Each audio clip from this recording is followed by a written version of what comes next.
Hey guys, আসসালামু আলাইকুম। স্বাগত আমার নতুন আরেকটি ভিডিওতে। আজকে আমি খুব ভোরবেলা উঠে গেলাম, কারণ আজ আর্জেন্টিনার খেলা রয়েছে। আজকের খেলাটি খুব কষ্টদায়ক হবে, কারণ মেসির আজ শেষ খেলা। তাই ঘুম থেকে উঠেই কম্পিউটারটি চালু করেই খেলা দেখতে শুরু করলাম।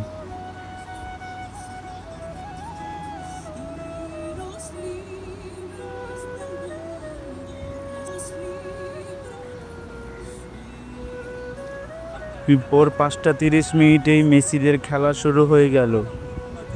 মেসিকে দেখে খুব ভালো লাগছিল এবং কষ্ট লাগছিল। মেসি ড্রিবলিং পাস দেখে মনে হচ্ছে না মেসি রিটায়ারমেন্টের বয়স হয়েছে। এত সুন্দর করে পাস দিছে, মনে হচ্ছে যে সে আগের মতোই খেলছে, সে ছোট্টবেলার মতো। খেলাটা প্রথম থেকে শেষ পর্যন্ত উপভোগ করতে থাকলাম। রিয়েকশনগুলো আপনারা দেখে নেবেন। আমার রিয়েকশন বলার মতো ছিল না। আর্জেন্টিনার যে বন্ডিং অনেক ভালো ওরা।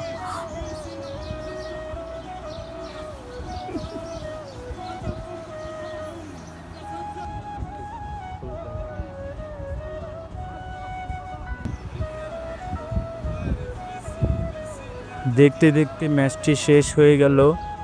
আর্জেন্টিনা 3 এবং ভেনেজুয়েলা 0-তে হেরেছে। খুব কষ্টের সহিত বলতে হয় যে মেসির মতো খেলোয়াড় হয়তো আর আসবে না।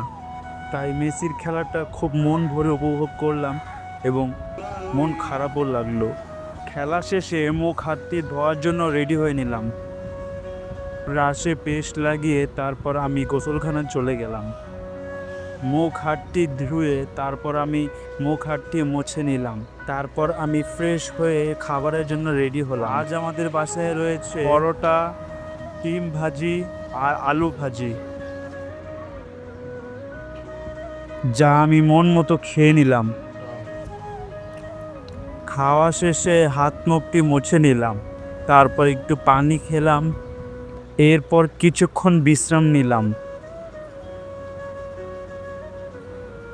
বিশ্রাম করতে করতে মনে হলো আজ তো শুক্রবার, একটু পর নামাজের সময় হয়ে যাবে। তাই নামাজের জন্য গোসল টোসল করে নিলাম। গোসল শেষে শরীরটি মুছে নিলাম। তারপর আমি পাঞ্জাবিটি পরে নিলাম আর চলে গেলাম নামাজের উদ্দেশ্যে। এই ছিল আমার আজকের ভিডিও। ধন্যবাদ সবাইকে।